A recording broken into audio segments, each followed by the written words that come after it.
When I think upon your goodness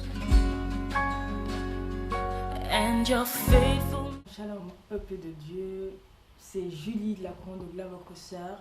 Nous nous retrouvons aujourd'hui sur notre chaîne TV Gloire pour partager avec notre révérende Sarah Django sur la chronique Femme, tu es capable. Notre émission aujourd'hui portera sur la femme vertueuse. Aujourd'hui, nous allons comprendre que c'est possible d'être une femme vertueuse, mais surtout comment y arriver. Donc, nous sommes accompagnés de notre invitée spéciale, la porteuse de vision, la révérende Sarah Django. Shalom, révérende. Shalom, shalom, Julie, shalom et shalom à tous les femmes de TV Gloire qui nous suivent en ce moment. Soyez encore bénis au nom de Jésus. Amen. Amen. C'est un plaisir pour nous de vous recevoir parmi nous. Comme vous l'avez compris, aujourd'hui, nous parlerons sur la femme vertueuse parce qu'il y a sûrement des femmes qui se demandent comment être une femme vertueuse et est-ce qu'on peut y arriver. Donc, pour commencer, nous allons d'abord définir, selon vous, c'est quoi une femme vertueuse? Une femme vertueuse, c'est celle qui vit vraiment selon le cœur de Dieu, qui marche selon les préceptes de Dieu, qui marche sur la direction de la torche divine du Saint-Esprit, qui marche sur des principes de Dieu, sur les caractéristiques de la foi, qui marche selon le cœur de Dieu, qui représente la prunelle de ses yeux, qui représente vraiment Dieu sur terre, qui représente vraiment l'amour de Dieu sur terre. Parce que l'amour, c'est une vertu, et donc la femme vertueuse représente tout ce qui est de vertu dans l'amour. 1 Corinthiens 13 et dans Galates 5. L'amour, la bénédicité, l'amour l'amour ne critique pas, l'amour ne murmure pas, l'amour ne discrimine pas, l'amour ne fait pas du mal, l'amour donne sans compter, l'amour n'est pas discriminatif, l'amour ne hait pas, l'amour ne fait pas aucun mal, l'amour est amour. L'amour simplement est amour, l'amour qui donne sans compter, l'amour qui ne fait pas du mal, l'amour qui fait que du bien, encore du bien, et que du bien, et encore du bien, et encore du bien. C'est cela, l'amour qui cherche les profondeurs, comme Marie de Magdala, les profondeurs du cœur de Dieu, pour aller capter ce qui est à l'intérieur du cœur de Dieu, a dit le serviteur Bélamer, qui va pour télécharger le cœur de Dieu. Une femme comme nous autres qui passe toute sa vie à tout consacrer à l'Éternel. Tu respires que du Dieu, tu vois que du Dieu, tu bois que du Dieu, tu vis que du Dieu, 24 heures sur 24. Oh, même bien étant marié, ou comme nous les maris de Magdala, tu peux aussi vivre Dieu en vertu. Parce que c'est Dieu qui créa le mariage. Ça veut dire que ça ne t'empêche pas de mettre Dieu numéro 1.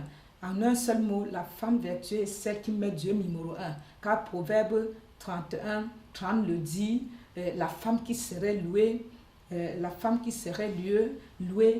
vertueuse, c'est celle qui serait louée. Et donc, c'est celle que tout le monde pliera genoux devant elle pour la louer. Cette femme vertueuse, c'est simplement celle-là qui travaille tellement les choses de Dieu, la vertu d'amour en elle, qu'elle passe juste quelque part comme Ruth et Naomi. On sent, Boaz a senti que cette femme était une femme vertueuse. Or qu'elle se trouvait, Ruth, dans un pays inconnu. Mais là, grâce à sa vertu, s'est tenue debout. Elle a poursuivi sa belle-mère. En allant dans un pays inconnu, elle a dit, ton Dieu deviendra mon Dieu. Donc quand tu aimes Jésus, tu as de la vertu. Tu dis simplement, Jésus, je porte ma croix, je te suis, et où tu irais, j'irai avec toi, et tes préceptes seront les miens. Et c'est comme ça Ruth a fait avec Naomi. Et donc, Boaz a été attiré, ses serviteurs, de la vertu. Elle ne pouvait plus manger comme tout le monde. Il fallait qu'elle boive avec les serviteurs de Boaz. Boaz, qui avait combien de femmes dans la ville. Elle est allée glaner. Elle est restée comme une esclave debout parce qu'elle avait une destinée dans ce pays-là.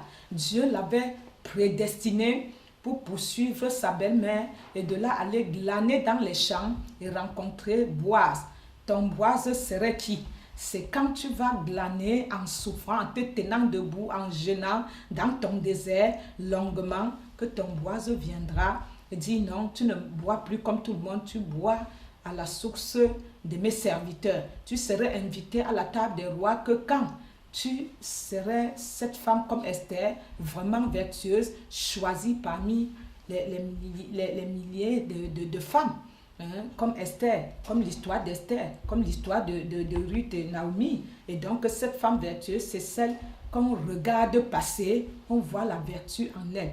On le pressent dans sa famille, les collègues le pressentent, à l'église partout, tu évangélises avec ton comportement. Donc c'est celle-là qui serait louée, celle qui vit la sainteté 24 heures sur 24 à la plage. Quand les mauvaises choses se présentent sur Internet, à la télé, elle zappe, elle annule pour dire que non, je ne veux pas laisser mes yeux pécher. Je ne veux pas laisser mon esprit pécher. Je ne veux pas laisser mes pensées pécher. C'est celle qui sait comment rendre à Jésus ce qui lui est dû. La louange, l'adoration, les veillées de prière, qui passent le temps comme moi, nous les maris de Magdala, à pleurer sur les pieds de Jésus et à essuyer ses pieds, à laver ses pieds avec les larmes, à essuyer avec les cheveux et à verser le parfum d'albâtre sur Jésus pour oindre son sépulcre. Et donc cette femme vertueuse est celle qui fait complètement la volonté de Dieu sans rien oublier de 1 à 0. Donc elle va de A à Z dans la pleine volonté de Dieu, mariée ou pas. Elle vit les préceptes de Dieu, elle marche selon les préceptes de Dieu, selon Jacques la vertu.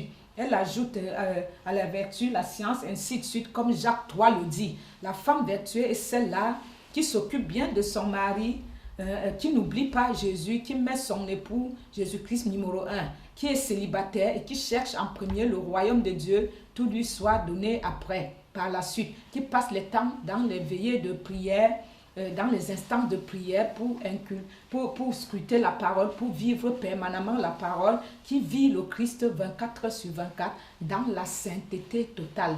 Amen. Amen, amen. Donc, bien-aimés, mes soeurs bien-aimées, vous avez compris qu'il est possible d'être une femme vertueuse, célibataire ou mariée. Tu dois et tu peux être une femme vertueuse. Alors, révérende, vous, en tant que femme de Dieu, comment faites-vous comprendre à vos fidèles qu'elles peuvent et elles doivent être vertueuses? Comment vous preniez-vous pour rendre vos fidèles des femmes vertueuses, pour faire de vos fidèles des femmes vertueuses? Mais, comme je le prêche à l'église de la couronne de gloire, je fais comprendre aux femmes ce que je prépare pour les futurs jeunes mariés ou célibataires, que ne m'imitez pas maman parce qu'elle est célibataire et donc le mariage est fait pour tous, mais au lieu, 1 Corinthiens 7 dit, au lieu de brûler, vaut mieux te marier. Et donc, toute ma flamme qui brûle est que pour Jésus. Donc, tout le monde n'a pas cette grâce aussi de vivre vraiment une vie consacrée à l'Éternel. C'est une grâce, comme l'apôtre Paul Marie de Magdala. Mais il faut devoir supporter. Je crois même que tout le monde n'est pas fait pour ça, de trouver les plaques de chocolat et passer dessus et n'est pas étonné de la tête de la droite à la gauche. Ce n'est pas tout le monde. Donc, il vaut mieux seulement se marier au lieu de brûler. Donc, si tu as le cœur que tu dois poser à un homme, vaut mieux aussi. Mais comme entre le mariage et le sujet et la vertu, comme je le dis, il faut très bien savoir, comme je le dis à l'église, que vraiment, sans la sanctification, Hébreux 12, 14, sans la sanctification et la paix avec tous, aucun ne verra Dieu. La vertu est vraiment très importante, la vertu. La vertu est importante parce que pour suivre Dieu, vraiment, il faut simplement avoir le caractère de Christ, il faut le ressembler, il faut avoir vraiment la justice de Christ, il faut avoir le statut de Christ, il faut avoir le vêtement de Christ, il faut vivre tout ce que Christ vit, il faut le ressembler comme la vertu, comme j'ai parlé de Jacques 3. Et donc nous devions savoir que vivre la vertu n'est pas facile parce que ça demande un investissement. Et toute chose, un martyr, il faut se martyriser pour toute chose de Dieu, nous devions nous martyriser. Pour tout ce que nous faisons pour Dieu, je peux te dire, ce n'est pas facile Même quand bien je vis comme je vis pour Dieu tout entièrement, je sais que ce n'est pas facile ni pour moi, pour toi en face, mais avec le vouloir et le faire, Dieu le fera. Il faut que tu aies de la volonté, que tu sois celle vraiment qui dit maintenant stop, je veux stopper avec l'ancienne vie, je veux me tourner complètement vers le Christ, je ne veux plus mélanger les choses. Vraiment, Saint-Esprit, aide-moi à y arriver. Parce que toute seule, nous ne pouvions pas y arriver. Mais par l'aide du Saint-Esprit, tout ce que nous demandons, le Saint-Esprit le fait. Amen. Donc, par l'aide du Saint-Esprit, de se tourner complètement contre la volupté du monde, contre les convoitises du monde, se détourner pour se tourner vers Christ. Il faut faire un travail de jeûne et de prière et de demander avec tout cœur l'aide du Saint-Esprit.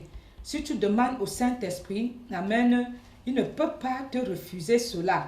Car le Saint-Esprit est là, bien-aimé, que pour nous aider. Le Saint-Esprit est là que pour nous conduire. Donc, il faut que tu le saches très bien que vivre la vertu, c'est une volonté, une décision que tu prends. Il faut que tu te décides que ça y est, je ne veux plus vivre n'importe comment. Et cette fois-ci, maintenant, je veux vivre pour Jésus. Je veux vivre la vertu, je veux vivre, vraiment, je veux changer de vie, de statut. Je veux vivre, atteindre la croissance, la maturité spirituelle, la statue parfaite de Dieu. C'est une décision que tu prends pour vivre cette vertu-là. Rien n'est facile parce que tu as les gens autour de toi. Le monde n'est que ténèbres. Et tu as les gens autour de toi qui vivent n'importe comment. Certains chrétiens qui vivent comme elles le sentent. Donc, il faut que tu te décides à demander de l'aide à ton Seigneur et il ne te refusera pas. Amen. Et donc, c'est une décision que tu prends pour changer vraiment d'un statut à un autre. Comme moi-même, il a fallu le temps de préparation. Il faut que tu te prépares en prière, par les prières, les jeûnes et les prières, et demander l'aide du Saint-Esprit. Rien ne peut faire sans l'aide du Saint-Esprit. Nous savions que Romains 8 nous le dit, c'est le Saint-Esprit qui intercède pour nous auprès de Jésus. Jésus intercède pour nous auprès du Père. Amen. Donc, demandons l'aide du Saint-Esprit. C'est ça, je conseille aux femmes et aux hommes. L'homme a aussi besoin de vivre la vertu, en tout cas. Tout cela est même dans le livre 3. Et donc, nous devions travailler cette vertu. Parce que tu sais, quand tu dis, je veux finir avec les convoitises du monde, l'ennemi dit non, reste encore. Jésus va te pardonner. Tu regardes la belle femme passer, pourquoi tu tardes? Il t'attire. Mais tu ne sais pas quand j'ai été frappé là, qu'en quelques secondes, Jésus peut venir te chercher, tu tombes et tu ne te relèves plus. Et donc nous avons besoin, bien-aimés, de demander l'aide du Saint-Esprit pour pouvoir vivre cette vertu, parce qu'elle n'est pas facile. Un Pierre, donc un Pierre nous le dit, Amen.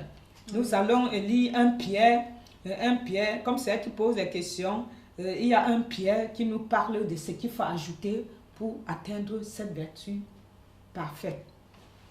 Disons la parole de Dieu avec amour, Amen. Un Pierre, allons dans la parole de Pierre, second épître de Pierre, donc 2 Pierre 1, 3, comme sa divine puissance nous a donné tout ce qui contribue à la vie et à la piété au moyen de la connaissance de celui qui nous a appelés par sa propre gloire et par sa vertu, lesquelles nous assurent de sa part les plus grandes et les plus précieuses promesses, afin que par elles vous deveniez participants de la nature divine, en fuyant la corruption qui existe dans le monde par la convoitise. À cause de cela même, faites tous vos efforts, comme je vous ai dit, pour joindre à la vertu la foi. À la foi, la vertu, à la vertu, la science, à la science, la tempérance, à la tempérance, la patience, à la patience, la piété, à la piété, l'amour fraternel, à l'amour fraternel, la charité. Car si ces choses sont en nous et ils sont avec abondance, et ils sont avec abondance, et ne vous laisseront point oisifs ni stériles pour la connaissance de notre Seigneur Jésus-Christ. Amen. Donc tu as compris que si tu lis 2 Pierre 1, à partir du verset 3, tu comprendras ce qu'il faut que tu unis pour vraiment devenir cette femme vertueuse, cet homme, les hommes aussi. Hein? Les hommes veulent aussi aller au paradis. Il y a les apôtres Paul qui sont là-bas rajeunis, là, Abraham, comme s'ils avaient 15 ans. Toi, homme, tu as besoin de la vertu. Toi, femme, tu as besoin de la vertu. Réunis la science, réunis tout ce que je t'ai cité. Réunis tout cela, la patience, la piété, l'amour fraternel, pour atteindre la vertu parfaite, à la statue parfaite de Dieu, au nom de Jésus. Amen. Amen. Waouh. Amen, amen. Merci pour cette longue réponse. Alors justement, qu'avez-vous à dire à nos femmes qui ont commencé à cultiver de la vertu, mais qui ont laissé tomber après? Qui se sont dit, pourquoi je vais me priver de telle ou telle chose alors que les autres le font? Et qui ont laissé tomber la vertu, se sont dit, finalement, ils ne gagnent pas grand-chose. Qu'avez-vous à dire à ces femmes-là aujourd'hui? Mais c'est ça que je disais tout à l'heure, que quand tu veux vivre une vie saine, les autres à côté ne sont pas les exemples. Mais tu ne vis pas pour les autres. Tu vis que pour toi et ton Dieu. Et donc, ne te décourage pas. Vaut mieux tomber, se relever, que de tomber et ne plus jamais se relever. Et donc, il faut avoir toujours courage. Je veux te dire, prends courage, car sur le droit chemin, comme nous-mêmes, on a toujours les persécutions parce que pour aller, le chemin qui mène au paradis est étroit et celle qui est large, c'est celle qui mène en enfer. Et donc, bien-aimé, sache qu'à la fin, tu auras des grandes choses là-haut, comme j'ai vu dans les cieux. Toutes les grandes choses qui nous attendent. La fin, c'est la fin qui prédestinera qui tu étais sur la terre. Et donc, il faut savoir que la fin sera quelque chose de merveilleux. C'est à toi de voir si pour un petit garçon, quelques plaisirs de 2 minutes, pour une petite femme, pour une petite convoitise de quoi que ce soit, va t'entraîner sur le chemin de l'enfer pour que tu perdes tes vœux d'or. Pourquoi que ce soit, je ne te conseille pas de perdre tes vœux d'or, parce que tout le monde te lâchera, même la personne qui t'a mise au monde, mais Jésus-Christ ne te lâchera jamais. Pense aux promesses que nous avions dit, au retour de Jésus, à ce qui t'est promis là-haut, dans les cieux. Pense au bien d'en haut. Pense à ton nom écrit dans le livre de vie, au salut que Jésus t'a acquis et que tu dois travailler au salut de ton âme. Pense à ton nom écrit dans le livre de vie. Pense à la cité céleste où j'ai été loué avec les anges 24 sur 24, dit Apocalypse 4 et 5, les 24 vieillards et les 4 justes le louent jour et nuit. Pense à toutes ces choses, à ta couronne, j'ai mesuré la mienne, il manquait des perles et ma robe. Tout ça là, c'est des trésors qu'aucun humain de la terre, ni moi-même, je ne peux pas te donner. Mais sache simplement que si tu gardes la vertu, c'est dans les conditions pour accéder au royaume de Dieu. Si tu es une femme qui fait le désordre, un homme qui fait le désordre, ça veut dire que tu ne travailles pas pour accéder au royaume. Le but du chrétien, c'est quoi? C'est accéder au royaume à la fin. Amen. Amen. Amen. Vous avez répondu à ma dernière question qui était justement de citer 5 avantages d'être femme vertueuse. Vous avez cité le salut, la couronne dans les cieux, la ville céleste, le nom de vie. Donc, je pense que vous avez déjà répondu à ma question. Donc, là, on est arrivé donc au thème de notre émission. C'était juste une émission pour, on va dire, amorcer le sujet. On va revenir dans une prochaine émission pour élargir plus le sujet. Donc, merci révérende. Vous avez, que pouvez-vous dire en 2 mots pour nos sœurs bien-aimées? Pour finir. Oui, femme, je veux te dire, l'Éternel m'a dit de te dire à toi, la femme, je ne sais pas pourquoi, il a préféré me dire cela de la femme. Tu as tant été persécutée, tu as tant fermé ta bouche, tu as tant été déshonorée, violée, sous-estimée, frappée, tu as tant souffert, tu as tant fermé ta bouche, tu as tant été martyrisé par tout type de choses, mais que tu saches que tu as le droit de prêcher Jésus, qu'il est temps de te lever, aller dans toutes les nations, annoncer ton Christ. Jésus m'a dit de te dire à toi, la femme, qu'il est temps de te lever, qu'il est temps de te lever et d'annoncer ton maître. Que quand il était sur la terre, les femmes l'ont servi, dans les cieux, les femmes le servent. Encore aujourd'hui, il m'a présenté ses servantes. La première était Marie de Magdala. elle coiffait Marie, la femme par laquelle il est venu sauver l'humanité. Si tu veux être premier des rangs, il m'a envoyé que nous allons partout l'annoncer et que les femmes l'ont servi sur la terre et le servent encore dans les cieux et que tout a commencé dès la création avec la femme et tout finira avec la femme et que la femme a le droit de prêcher. Il n'y a ni juif, ni grec, ni homme, ni femme. L'esprit n'a pas de sexe. Et il a dit, le Seigneur Jésus, d'amener ce message sur la terre aux femmes, de dire à la femme qu'il est temps de s'élever, que la trompette a sonné pour la femme. Et il a dit que je transmets aux femmes que toute sa reconnaissance était de ressusciter le premier jour devant les femmes. Que c'était sa reconnaissance envers les femmes. Amen. Jésus ne t'a pas oublié, il t'aime encore, bien-aimé. Sois béni abondamment. Sache aussi, toi, l'homme, que Jésus t'aime parce que c'est ta côte qui a fait nous, les femmes. Nous ne pouvons rien sans vous, les hommes, et vous ne pouvez non plus rien sans nous, les femmes. Amen. Donc, la pomme qui est à ton cou, là, tu as besoin que la femme ramollisse cela. C'est que Dieu a donné à la femme de ramollir la pomme qui est à ton cou. Et ton amour a fait de telle sorte que tu as tellement aimé Ève que tu l'as laissé aller pécher, se laisser tromper par le serpent.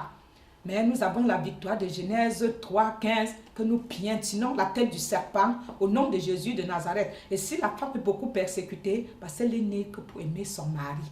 Amen. Elle est née que pour aimer son mari. Et mon mari, c'est Marie. Mon mari comme Marie de Magdala. Nous, les maris de Magdala, le mari, c'est Jésus-Christ. Donc, il faut que tu saches, si tu veux vivre la piété, consacrer ta vie à Jésus comme moi, il faut que tu réfléchis par 2 fois. Ne va pas et tu viens. Parce qu'avec lui, si tu fais l'alliance, tu ne romps plus jamais l'alliance. On me l'a dit, moi, qu'il te faut un homme, il te faut un homme. Et il est venu la nuit, il dit, tu veux vraiment un homme ou une aide? J'ai dit, qui t'a dit Jésus? Et il me dit, tu veux plutôt une aide? J'ai dit, oui, je veux juste l'aide et pas un homme. Et à la fin, il m'a dit, rappelle-toi de l'alliance. Si tu lui fais des vœux, il faut que tu accomplisses ce vœu-là. Ne tourne pas, tu m'imites. Parce que si je te donne mon manteau, tu ne pourrais même pas porter ce manteau. Si tu vois comment je passe mes nuits assises, comme cette nuit, comment je fais, regarde comment je t'ai frappé encore. L'ennemi a failli me tuer combien de fois. Donc il faut que tu vives du Jésus réel. Parce que ce n'est pas l'à peu près, c'est tout entièrement. Pour te consacrer à lui, il faut que tu réfléchis par 2 fois parce que tu ne peux plus retracter. Et pour te marier aussi, tu ne peux plus retracter parce qu'il m'a dit, dis à mon peuple que le divorce, je ne tolère pas. Donc sache-le que si tu t'engages, réfléchis par 2 fois, demande l'aide au Seigneur de te choisir ta côte, la chaussure à tes pieds. Ne sois pas celle ou celui que Dieu t'a donné le 50, tu t'en vas te faire chausser du 80. Demande de chaussures à tes pieds, demande l'aide du Saint-Esprit. Dans tous tes choix, demande le conseil de Dieu. Donc femme, Jésus te fait un clin d'œil et te dit que rien ne se terminera sans moi et toi. Nous sommes les femmes bénies, les femmes distinguées, les femmes vertueuses, les femmes sages, les femmes de distinction, les femmes vraiment de haute dimension, les mises à part, les vases de miséricorde pour Jésus-Christ de Nazareth. Soyez bénis, femmes et hommes. Amen. Amen. Sur ces belles paroles, femme, tu as compris, tu as de la valeur, tu es capable, comme le dit notre chronique. Nous sommes à la fin de notre émission. Si vous avez aimé, n'hésitez pas à liker et surtout à vous abonner à notre YouTube Prophétesse Agra et sur nos réseaux sociaux Facebook, Twitter et Instagram. Et Instagram, vous êtes bénis, femme, Jésus t'aime, homme, Jésus t'aime également. Nous vous disons à la prochaine fois, soyez abondamment bénis, la prophétesse et moi, nous vous bénissons, nous vous aimons et restez bénis. Shalom, shalom. C'était Julie, votre sœur, dans la paix. Shalom. Shalom, shalom. Abonnez-vous à Prophétesse sur YouTube, à Prophétesse Sylvie Adra. Et n'hésitez pas à venir à l'église 73 rue de la Briche, 93 200 Saint-Denis. Les samedis à 14h, dès 14h, au 2e étage, porte 35. Et allez sur tous nos 2 sites, www.lacouronne-de-gloire.org, www.secoursolidarité.com. Venez tous avec nous, femmes, lève-toi, lèvons-nous et prenons la croix de Jésus.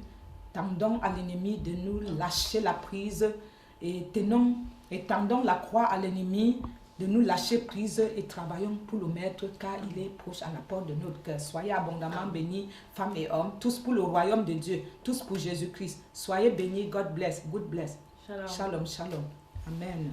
Shalom.